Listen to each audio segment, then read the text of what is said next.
Assalamualaikum warahmatullahi wabarakatuh. Yang surah Al-Jumu'ah ayat 2 menyelami makna kemerdekaan dalam perspektif Al-Quran. Sekarang ini kan bangsa Indonesia sedang merasa bersyukur menikmati tentang hari kemerdekaan, dan kita mencoba menyelam sedikit ini tentang makna kemerdekaan dalam perspektif Al-Quran seperti apa. Mari kita untuk bersama-sama di dalam melihat ayat ini dan membacanya dengan pelan-pelan, mudah-mudahan mendapatkan berkah dari Allah Subhanahu wa Ta'ala. A'udzu billahi minasy syaithanir rajim. Bismillahirrahmanirrahim.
Ini ayat yang kita baca.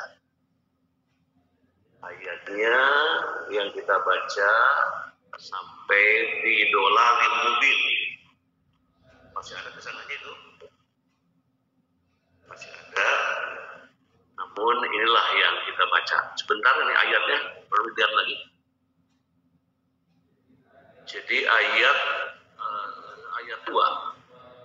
Walladzi ba'atsa fil ummiyina rasulan minhum yatlu 'alaihim ayatihi wa yuzakkihim wa yu'allimuhumul kitaba wal hikmah wa in kanu min qablu lafi dolalin mubin. Tentu arti dari ayat tersebut adalah, ini bisa dilihat oleh kawan-kawan kita, teman-teman kita, dialah yang mengutus seorang rasul. Dialah yang mengutus seorang rasul kepada kaum yang takut dari kalangan mereka sendiri, yang membacakan kepada mereka ayat-ayatnya, menyucikan jiwa mereka, dan mengajarkan kepada mereka kitab dan hikmah. Ini hikmah itu sunnah. Meskipun sebelumnya mereka benar-benar dalam kesesatan yang arti dari ayat yang kita baca. Dialah yang mengutus seorang rasul. Allah lah yang menurunkan rasul, yang mengutus rasul kepada kaum yang takut dari kalangan mereka sendiri, untuk menyelamatkan, untuk mengantarkan, untuk mencerahkan. Maka Allah mengutus seorang rasul kepada kaum yang buta huruf dari kalangan mereka sendiri, yang membacakan kepada mereka ayat-ayatnya, menyucikan jiwa mereka, dan mengajarkan kepada mereka kitab dan hikmah. Meskipun sebelumnya mereka benar-benar dalam kesesatan. Itu arti dari ayat yang kita baca. Kemudian selanjutnya, setelah kita membaca arti ayat tersebut, ini ada asbabun nuzul. Asbabun nuzul, sebab-sebab turunnya ayat yang kita baca. Sebab turunnya Quran surat Al-Jumu'ah ayat 2 tidak bisa terlepas dari ayat sebelumnya ini. Ayat ini turun penghormatan kepada Nabi Muhammad Sallallahu Alaihi Wasallam dan kepada umatnya. Ini luar biasa ya. Di dalam sebuah nuzulnya dikatakan bahwa ayat ini turun, ayat yang kita baca tadi turun berkaitan dengan penghormatan kepada Nabi Muhammad Sallallahu Alaihi Wasallam dan kepada umatnya, kepada kita semuanya, Muhammad. Bila dibandingkan dengan Nabi dan umat-umat sebelumnya, maka Nabi Muhammad SAW dan umatnya adalah makhluk yang paling mendapat keutamaan. Jadi kita bersyukur kepada Allah, hidup di akhir zaman, hidup umatnya Nabi Muhammad SAW. Ungkap di sini bahwa bila dibandingkan dengan Nabi dan umat sebelumnya, maka umat Nabi Muhammad SAW dan umatnya adalah makhluk yang paling dapat keutamaan. Sebagaimana dijelaskan dalam surah sebelumnya, yaitu surah As-Saffat ayat 6, dan memberi kabar gembira dengan datangnya seorang Rasul yang akan datang sesudahku, yang namanya adalah Ahmad atau Muhammad. Ini merupakan isyarat bahwa Nabi Muhammad SAW yang dinubuahkan oleh Isa alaihissalam. Nah ini asbabun nuzul, sebab turun ayat tersebut tadi memuliakan Nabi Muhammad dengan umatnya. Subhanallah. Mudah-mudahan kemuliaan itu melekat pada diri kita, para jamaah, sampai hidup di dunia dan di akhirat, tetap kita mendapat kemuliaan dari Allah. Hadirin jamaah yang berbahagia, setelah kita membahas asbabun nuzul, kemudian kita juga masih ada ini bahasan kaitan dengan yang tadi dalam tafsir Al-Marawi. Berdasarkan ayat di atas, bahwa kedatangan Nabi sudah diprediksikan karena ia adalah utusan bagi umatnya yang pada akhirnya mampu memberikan perubahan sosial dan kebijakan yang sangat baik. Di Al-Marawi ya, dalam tafsirnya mengungkap itu kedatangan Rasul sudah diprediksikan, sudah direncanakan jauh-jauh, sudah diinformasikan kepada alam jagat ini, kepada para nabi-nabi sebelumnya, karena ia adalah utusan bagi umatnya yang pada akhirnya mampu memberikan perubahan sosial dan kebijakan yang sangat baik. Nah, itu menurut tafsir Al-Marawi. Kemudian hadirin jamaah yang berbahagia, setelah bicara tafsir asbabun nuzul, kemudian penjelasan ayat, para mufassir kita menggalinya, mengungkapnya di sini. Penisbatan lafaz ummi pada ayat kedua ini, yaitu dinisbatkan kepada bangsa Arab pada saat itu, masa jahiliyah. Al-Marawi mengungkap dalam tafsirnya, memperkuat penjelasan penisbatan ummi kepada bangsa Arab dengan mengutip sebuah riwayat yang dikeluarkan dari Al-Bukhari, Muslim, Abu Dawud, dan An-Nasa'i, begitupun Az-Zuhaili dalam tafsir Al-Munirnya dari Ibnu Umar, dari Nabi SAW, beliau mengatakan, kami adalah ummi, kami tidak menulis dan tidak pula menghitung. Menurut tafsir yang kita bahas, kami adalah ummi, kami tidak menulis dan tidak pula menghitung. Nah itu tentang penjelasan ayat ya. Kemudian yang selanjutnya juga penjelasan selanjutnya dalam kajian para mufassir. Nah ini dalam menurut Qurtubi ini, ayat kedua ini, ayat kedua ini adalah bentuk dikabulkannya doa Nabi Ibrahim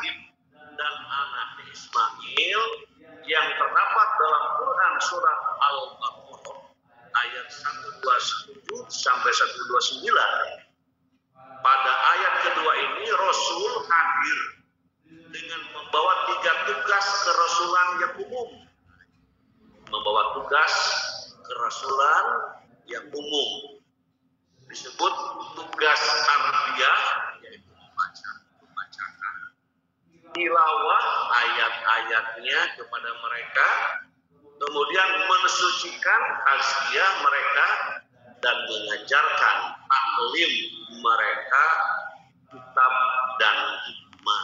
Nah, ini 3 tugas kerasulan yang umum, disebut tugas tarbiyah, kemudian tazkiyah dan taklim. Ulangi, tilawah, tazkiyah dan taklim. Itu tugas kerasulan yang diberikan Allah kepadanya. Kemudian dari 3 hal tadi kita akan melihat nilai-nilai pendidikan. Selalu dimunculkan nilai pendidikan karena hidup ini tidak lepas dari mendidik, ya, mendidik, mengajar, membimbing, mengarahkan, menunjukkan, nuntun. Dan nilai pendidikannya bagaimana ini? Dari penjelasan di atas, setidaknya terdapat nilai-nilai pendidikan yang ditemukan, yaitu nilai-nilai pendidikan tauhid. Pendidikan tauhid itu pendidikan ya keimanan, pendidikan yang menghantarkan anak didik supaya percaya kepada Allah. Ilmu tauhid tidak hanya menghimbau manusia untuk beriman kepada Allah saja, melainkan juga untuk beriman kepada Nabi Muhammad Sallallahu Alaihi Wasallam. Nah, penekanan di situ. Jadi bagaimana ini anak didik kita, mendidik semua hamba Allah Subhanahu Wa Taala, terutama yang menyangkut dengan tugas-tugas tadi. Mendidik bangsa, mendidik masyarakat, supaya apa? Ya, supaya menjadi hamba yang lebih baik, untuk selalu beriman kepada Allah dan beriman kepada Rasulullah. Sebagai Rasul, pendidikan akhlak yang mulia yang telah dicontohkan Rasulullah SAW, strategi dan metode Rasulullah dalam mendidik sahabat-sahabatnya, serta 3 tugas seorang guru dalam mendidik, yaitu membacakan, mensucikan, dan mengajarkan. Kita ini semuanya guru nih, guru. Walaupun guru ada guru yang formal, guru yang non formal, mungkin ada guru informal, ya. Ada guru di rumah tangga, bapak dan ibu, gitu ya, guru di masyarakat, guru di sekolah. Guru itu semuanya hakikatnya guru, kita ini, gitu ya. Guru, makanya di sini serta diungkap 3 tugas seorang guru. 3 tugas seorang guru dalam mendidik, yaitu membacakan, mensucikan, dan mengajarkan. Kata Arabnya tilawah, terus tazkiyah dan taklim. Ulangi, jadi ada 3, 1 tilawah, 2 tazkiyah dan taklim. Kalau tilawah tadi arahnya kepada membaca, kalau tazkiyah arahnya kepada mensucikan jiwa, kalau taklim mengajarkan. Itu luar biasa. Jadi tugas guru, tugas hamba Allah Subhanahu Wa Taala, tugas kita sebagai pendidik dan pengajar, sebagai guru di mana kita berada. Nah, itu nilai-nilai pendidikan yang digali dari ayat tadi. Kemudian hadirin jemaah yang berbahagia, setelah kita menggali nilai ayat, faedah tadabbur ayat, ditadabburi, dipikirkan, diselami, dipahami ya, tentang ayat yang kita baca, yaitu bersyukur kepada Allah atas nikmat diutusnya Rasulullah SAW. Kita bersyukur kepada Allah, bersyukur atas nikmat diutusnya Rasul. Bahkan kita selalu mendoakan beliau. Ini salah satu ciri bersyukur kepada Allah untuk hadirnya Rasulullah, perbanyak doa untuk beliau. Allahumma salli ala Muhammad, Allahumma salli ala Sayyidina Muhammad. Banyak bentuk wujud sholawat yang sering kita temukan, ya, baik dari Al-Quran, dari as-sunnah ataupun dari ya salawat-salawat yang demikian indahnya dibacakan. Kata Allah Subhanahu wa taala, "Shallu ya ayyuhallazina amanu shallu alaihi wasallimu taslima." Umat-umat yang beriman itu dianjurkan untuk selalu membaca selawat sebagai wujud syukur kepada Allah. Kenapa? Karena kita termasuk orang yang taat patuh kepada Rasulullah. Inna Allaha wa malaikatahu yusholluna 'alan nabi. Ya ayyuhalladzina amanu shallu alaihi wasallimu taslima. Betul-betul kita dianjurkan untuk bersolawat. Sambil duduk-duduk gitu ya, sambil ya khusyuk menghadap ke kiblat atau kemanapun kita menghadap, selalu bibir dan hati sejalan di dalam mendoakan Rasulullah SAW. Diutusnya Rasulullah SAW merupakan nikmat yang agung, melebihi kenikmatan dunia yang lainnya. Nah, ini mungkin orang-orang tertentu nih, orang-orang yang sudah menyelam, sudah memahami, menggali siapa Rasulullah itu, apa kitab suci yang dipahami dan dipelajari sudah sejauh mana, dan disitulah akan faedah tadabbur ayat diutusnya Rasulullah SAW merupakan nikmat yang kita harus merasakan bagaimana kenikmatan, bagaimana kita menyambut, mengikuti, menjelajahi, mengamalkan apa-apa yang telah dicontohkan oleh baginda kita Rasulullah SAW. Metode terbaik ini dalam istilah atau dalam Islam, ini metode terbaik dalam Islam. Islam itu perubahan pribadi, keluarga, masyarakat maupun negara adalah mengajarkan Al-Quran dan hadis serta menerapkan nilai-nilai keduanya dalam kehidupan. Nah, ini metode terbaik dalam Islam, dalam memperbaiki, dalam melakukan perubahan pribadi, perubahan keluarga, masyarakat maupun negara adalah mengajarkan Al-Quran dan hadis serta menerapkan nilai-nilai keduanya dalam kehidupan. Kalau kita ingin mengetahui, coba sudah beberapa persen yang kita lakukan dalam hal mengikuti akhlak lacat Rasulullah Sallallahu Alaihi Wasallam. Itu faedah tadabbur ayat.